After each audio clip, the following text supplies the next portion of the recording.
su palabra la que llegase a nuestros corazones, no fuese la palabra de hombres, sino la palabra de Dios. Esa es una de las razones por las que me gusta predicar con la Biblia en la mano. Sería en cierto modo más cómodo dejarla aquí y tener las dos manos libres para moverlas, porque a veces hay ciertos gestos que va bien que acompañen al mensaje para ilustrar algunas ideas.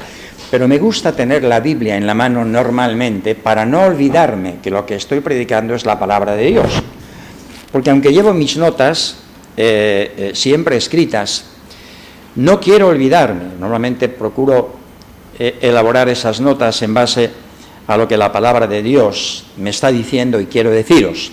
Pero no me quiero olvidar en ningún momento que soy yo quien está hablando, sino que es la palabra de Dios. Por eso quiero que en cierto modo me incomode un poco el libro para no dejarme mover, como a veces quisiera, desviándome quizás del guión que Dios tiene para nosotros.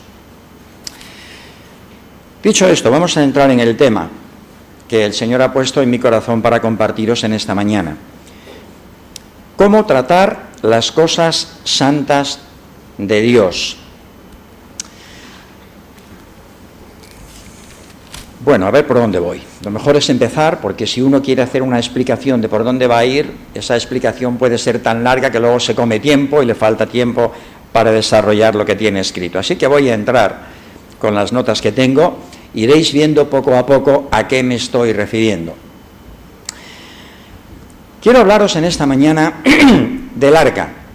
Habréis visto que el arca es la protagonista de la porción que nos ha sido leída. Y me gustaría que tuvierais también delante la porción paralela a la que hemos leído, que se encuentra en el primer libro de Crónicas, capítulo 15. Haremos referencia a esa porción y leeremos algunos versículos también ahí.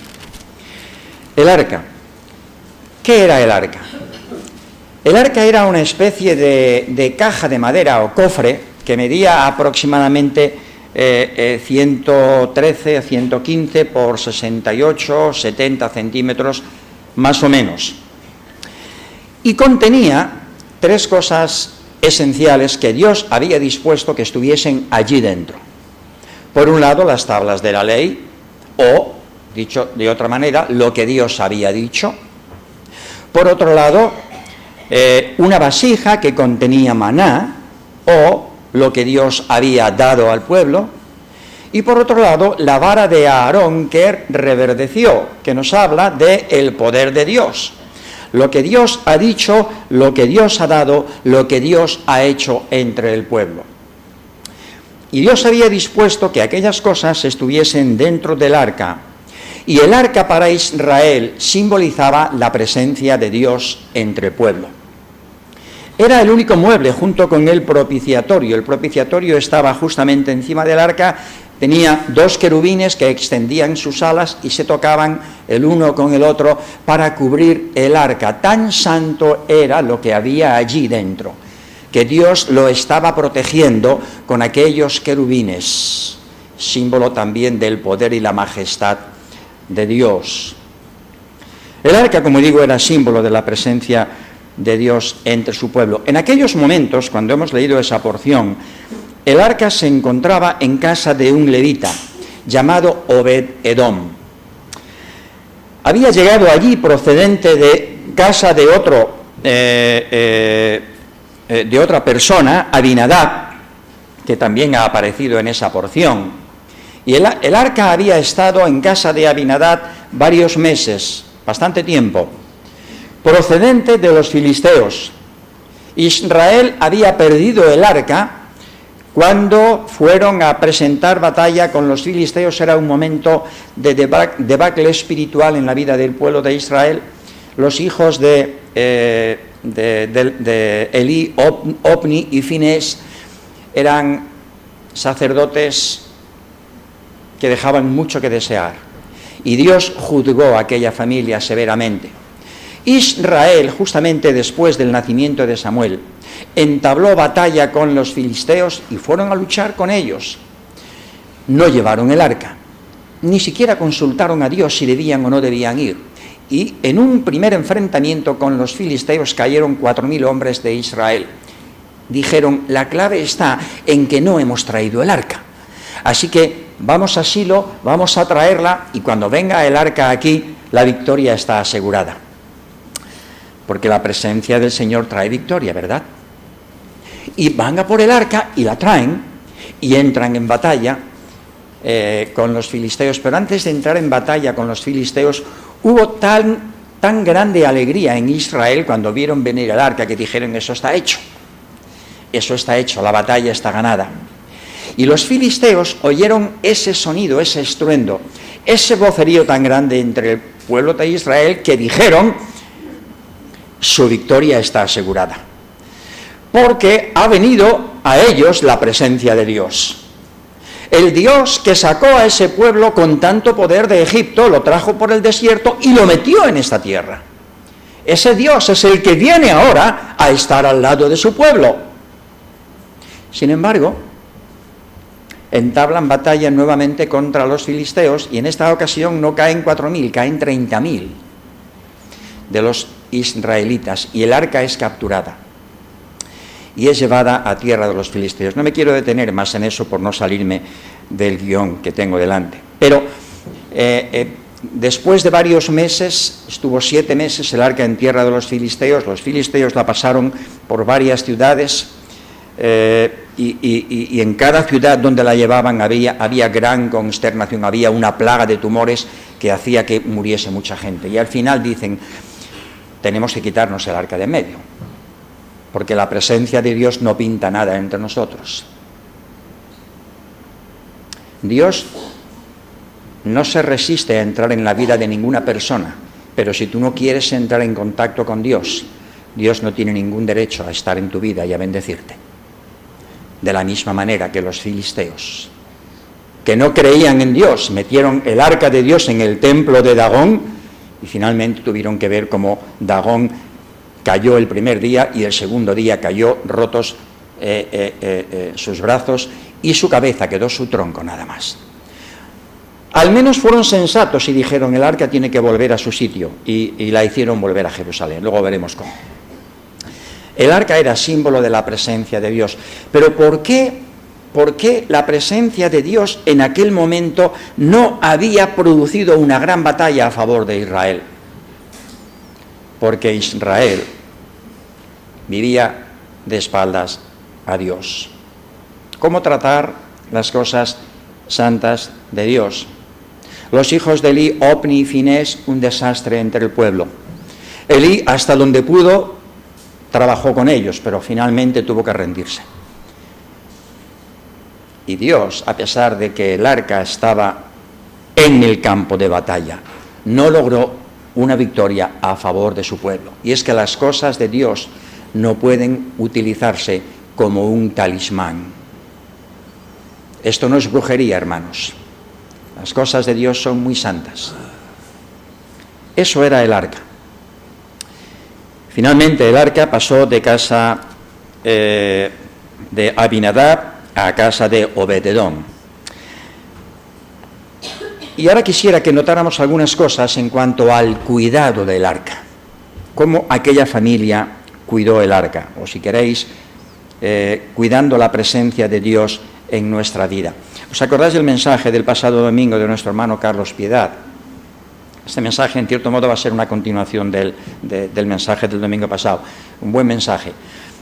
Carlos nos hablaba de 3 palabras y desgranaba el concepto de ellas. Nos hablaba de morada o casa, nos hablaba de anfitrión, el dueño de la casa, y nos hablaba de huésped.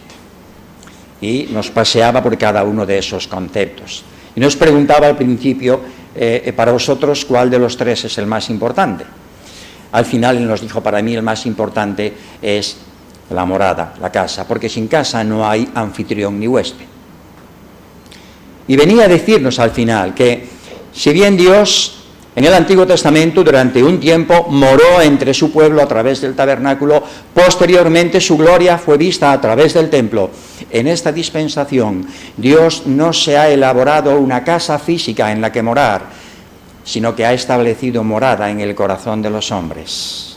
Ha venido a establecer morada en tu corazón, como Él nos recordaba las palabras de Juan en su Evangelio, aquel verbo fue hecho carne, habitó entre nosotros, y esa palabra habitar en los originales tiene un sentido muy matizado, tabernaculizar, tabernaculizó entre vosotros, puso su tabernáculo entre vosotros. El huésped ha buscado una casa compuesta de piedras vivas que somos tú y yo. ¿Cómo vamos a cuidar de las cosas santas de Dios? ¿Cómo vamos a tratar al huésped? Ahora conecto con el mensaje de esta mañana. El arca fue llevada a casa de Obed-Edom. ¿Por qué a casa de Obed-Edom? ¿Por qué esta familia y no otra? Bueno, en el primer libro de Crónicas y capítulo 26, descubrimos por qué David escogió a este hombre. Primer libro de Crónicas, capítulo 26. Allí se nos está informando acerca de los porteros que eran responsables de la custodia del templo de día y de noche. Entre los porteros se encontraban Obed-Edom y sus hijos. Pero ¿por qué David escogió a Obed-Edom, a esta familia, y no otra para cuidar del arca? Seguidme en los versículos 4 a 8 del capítulo 26 de Primero de Crónicas, y vamos a leer nombres. A veces cuando llegamos a porciones de la Escritura que contienen nombres pasamos de ellas. Casi nos atrevemos a pedir al Señor que nos perdone si pasamos por encima de esos nombres, porque realmente no nos dicen gran cosa. Pero os digo una cosa, si no leemos esos nombres nos perdemos mucho. Vais a ver cuando leamos esos versículos lo que aparece entre esos nombres. Los hijos de Obed-Edom: Semaías el primogénito, Jozabat el segundo, Joa el tercero, el cuarto Sacar, el quinto Natanael, el sexto Amiel, el séptimo Isacar, el octavo Pueltai, porque Dios había bendecido a Obed-Edom. También de Semaías, su hijo, nacieron hijos que fueron señores sobre la casa de sus padres. Anotad lo que viene, porque eran varones valerosos y esforzados. Los hijos de Semaías: Oti, Rafael, Obed, Elzabat y sus hermanos, hombres esforzados. Asimismo, Eliú y Samaquías. Todos estos de los hijos de Obed-Edom, ellos con sus hijos y sus hermanos, hombres robustos y fuertes para el servicio. 62 de Obed-Edom. Hombres valerosos y esforzados. Por eso escogió Dios aquella familia. ¿Podía haber escogido otra familia? Sí, pero esta era la familia idónea. Hombres valerosos y esforzados. La versión Dios habla hoy matiza: hombres de mucho valor por la energía que mostraban en el servicio. Sin duda, la familia de Obed-Edom había mostrado mucho celo en el cuidado de las cosas santas de Dios. No eran despreocupados, no eran desentendidos de su responsabilidad, con la mente puesta en otro sitio mientras servían a Dios. Queridos hermanos, cuidar de lo que Dios había dejado como símbolo de su presencia entre su pueblo requería de personas muy celosas para este ministerio. Y yo me pregunto, y os pregunto, ¿podría decir Dios lo mismo de mí y de ti? ¿Podría encargarnos Dios, a nosotros, a cualquiera de nosotros, un ministerio importante? Que el rey David hubiese escogido a Obed-Edom como depositario del arca hablaba muy bien de esa familia. Pero eso no autorizaba a Obed-Edom a tratar el arca de cualquier forma. Antes de llegar el arca a casa de Obed-Edom, estuvo en la ciudad de Bet-Semes, procedente del campamento de los filisteos. Cuando llegó el arca a la ciudad de Bet-Semes, venía en un carro nuevo que los filisteos habían hecho, y los levitas bajaron el arca. Y ocurrió algo que no tiene precedentes en otro lugar de la Escritura. Leemos que los habitantes de Bet-Semes pasaron en desfile, en procesión, para ver el arca de Dios. algo que Dios no había autorizado. Hombre, algunos dirían, vamos a ver si el arca ha venido con las cosas que llevó. Había gente para mirar aquello, los sacerdotes y levitas, y seguramente que lo comprobaron. El pueblo no tenía derecho a abrir el arca y a mirar, porque Dios no lo había tolerado. ¿Sabéis cuál fue la consecuencia de aquello? Murieron 50.070 personas del pueblo de Dios. ¿Cómo tratar las cosas santas de Dios? Obed-edom fue bendecido por haber tratado el arca de una manera reverente. Sorprende la reverencia de este hombre al tratar las cosas de Dios. Parece algo muy simple el hecho de cuidar del arca, pero es que aún para esto Dios escogió a las personas idóneas. ¿Recordáis las palabras del apóstol Pablo a Timoteo? Mira, Timoteo, lo que has oído de mí ante muchos testigos, esto encarga ¿a quién? A hombres fieles que sean idóneos para enseñar también a otros. Y el concepto de idoneidad tiene por lo menos dos matices importantes. Uno de ellos es el estar preparados para hacerlo, tener capacidad para hacerlo, y otro de ellos es el ser instrumentos limpios que Dios pueda utilizar. El Señor Jesucristo decía a sus discípulos allá en aquel gran discurso del Sermón del Monte: no todo el que me dice Señor, Señor entrará en el reino de los cielos, sino el que hace la voluntad de mi Padre que está en los cielos.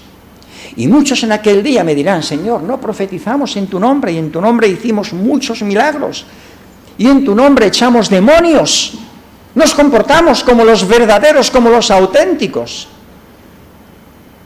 El Señor dirá: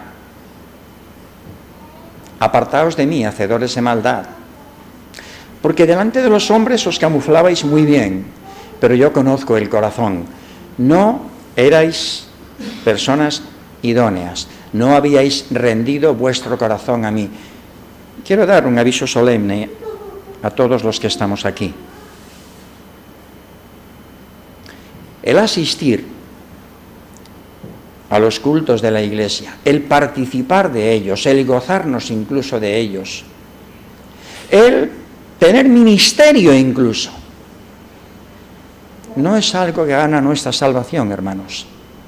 Lo que gana nuestra salvación es la sangre de Cristo limpiando nuestros pecados, que se vertió una vez en la cruz del Calvario, y el haber venido con humillación, reconociendo que eres pecador y aceptando el perdón de Cristo para ti. Pero lo que te abre una amplia y generosa entrada, según nos recuerda el apóstol Pedro, es el vivir una vida de santificación. ¿En qué ministerio estoy ocupado? ¿De qué manera estoy sirviendo a Dios? ¿Seré yo la persona idónea a quien Dios quiere encargar un ministerio especial? Dios busca personas idóneas, aptas, fieles y prudentes para sus ministerios. Bueno, esto en cuanto al cuidado del arca. Ahora quisiera que viéramos algunas cosas en cuanto al traslado del arca. El arca estuvo un tiempo en casa de Obed-edom.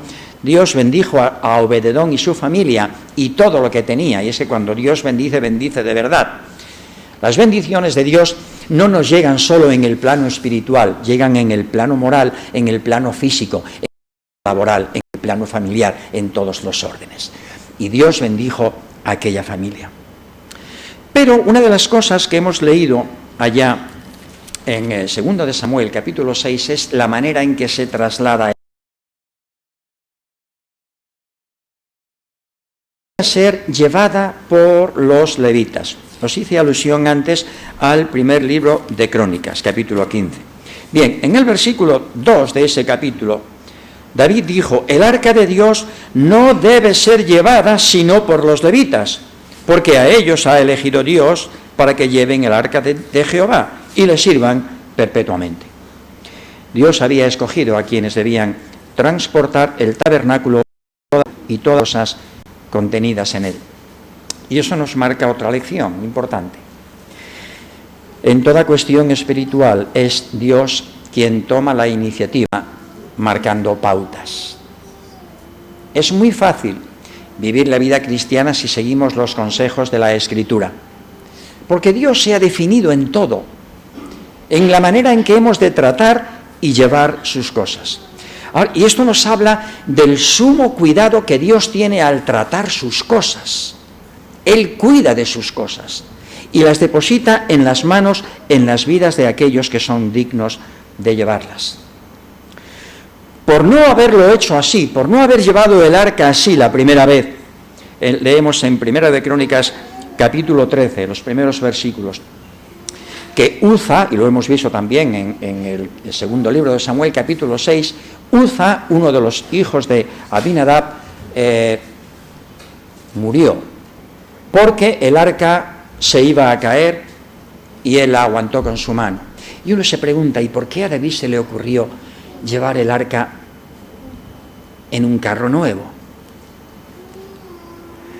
Cuando Dios mandó construir el arca, mandó poner 4 anillas en los extremos del arca.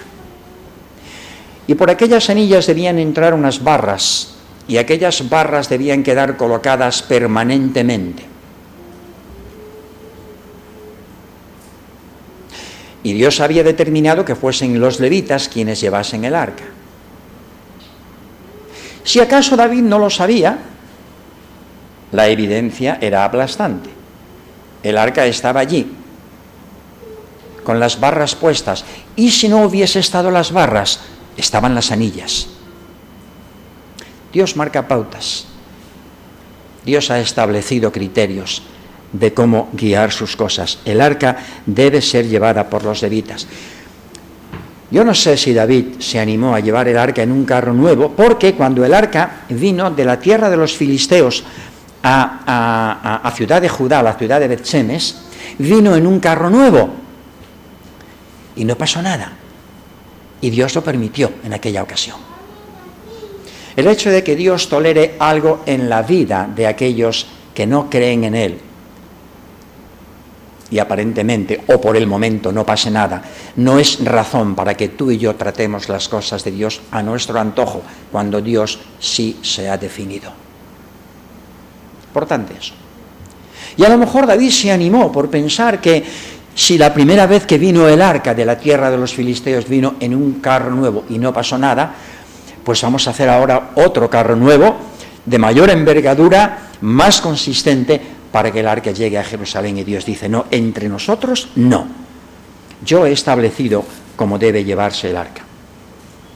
La segunda cosa a notar en cuanto al traslado del arca es que el traslado del arca requería la santificación de los levitas. Primera de Crónicas, capítulo 15, versículo 12. Y les dijo David, vosotros que sois los principales padres de las familias de los levitas, santificaos vosotros y vuestros hermanos y pasad el arca de Jehová, Dios de Israel, al lugar que le he preparado. Santificaos. No era suficiente con saberse llamados para ese ministerio, era necesario santificarse para llevar a cabo el mismo. Esa purificación requería limpieza, lavarse con agua y no contaminarse con ninguna impureza para no ensuciar las cosas santas de Dios. Ahora, ¿sientes que esto es también un llamamiento de Dios para ti, para desarrollar el ministerio al que Dios te ha llamado? Tenemos muchos ministerios en la Iglesia, muchos. ¿Estamos desarrollando esos ministerios de acuerdo con el modelo que Dios ha establecido, con la debida limpieza y santificación espiritual? Porque de no hacerlo así, Dios se va a enfadar, y mucho. No solamente debían llevar los levitas el arca, sino que debían santificarse. ¿Qué es lo que nos limpia a nosotros? Ya vosotros estáis limpios, Juan capítulo 15, dice el Señor a sus discípulos, por la palabra que os he hablado. Oh, cuánta necesidad tenemos de acudir a esa palabra diariamente y a abrir el corazón y decir: Señor, lo voy a hacer así porque tú lo has dicho. Aunque la tendencia natural mía es a hacerlo de otra manera, aunque otros lo están haciendo de otra manera, lo voy a hacer así porque tú lo has dicho. Y me voy a santificar. A menudo la falta de bendición guarda estrecha relación con nuestro estado espiritual. Dios no está comprometido a bendecirnos si tocamos las cosas santas con manos sucias. Y leemos en ese primer libro de Crónicas, capítulo 15, verso 14, así los sacerdotes y los levitas se santificaron para traer el arca de Jehová, Dios de Israel. Está bien que lo digas, David, pero hemos de hacerlo. ¿Es esa nuestra actitud también? Santificarnos, prepararnos, limpiarnos, llevar una vida digna delante de Dios. Porque lo que Dios ha dispuesto, y os comentaba al principio, y nuestro hermano Carlos nos recordaba el pasado domingo, montar su tienda entre nosotros no es visitarnos para darnos un mensaje, es para quedarse. Y Dios está con nosotros cuando estamos reunidos, cuando hay 2 o 3 en mi nombre, ahí estoy yo en medio de ellos. Pero cuando tú te marchas de aquí y caminas durante los días de la semana en diferentes actividades, Dios está contigo, llevas la presencia de Dios. ¿Pueden decir otros de ti? Dios está en su vida porque lo veo, porque lo veo. ¿Qué importancia? Ser santificados para el Señor. El apóstol Pedro nos recuerda también en su primera epístola, capítulo 1, verso 14, como hijos obedientes, no os conforméis a los deseos que antes teníais estando en vuestra ignorancia, sino como aquel que os llamó es santo. Sed también vosotros santos en toda vuestra manera de vivir, porque escrito está: sed santos, porque yo soy santo. Cómo tratar las cosas santas de Dios. Por último, el arca debía trasladarse sobre los hombros de los levitas. Primera de Crónicas 15:15. Y los hijos de los levitas trajeron el arca de Dios puesta sobre sus hombros en las barras, como lo había mandado Moisés, conforme a la palabra de Jehová. ¡Qué fácil es! Si leemos, nos enteramos. ¡Qué fácil es! Sobre sus hombros. Por no haberlo hecho así, aunque nuestras intenciones tengan un noble propósito, el salirnos de las normas trazadas por Dios no trae buenas consecuencias. No en carros nuevos, sino sobre los propios hombros de los levitas. Y el hombro suele ser uno de esos lugares más seguros, de mejor resistencia. Y eso nos está diciendo, hermanos, que Dios desea que su presencia sea vista sobre la misma vida de sus hijos, su vida la nuestra. Con Cristo estoy juntamente crucificado, decía el apóstol Pablo, y ya no vivo yo, mas vive Cristo en mí, de manera que el que quiera ver a Cristo no tiene más que mirarme a mí. Y lo que ahora vivo en la carne, lo vivo en la fe del Hijo de Dios, el cual me amó y se entregó a sí mismo por mí. ¿Es esa nuestra responsabilidad? ¿Es ese nuestro sentir? Llevar la vida de Cristo sobre nosotros, tratar las cosas de Dios en nuestra vida cada día de tal manera que pueda ser visto en su santidad, en su majestad.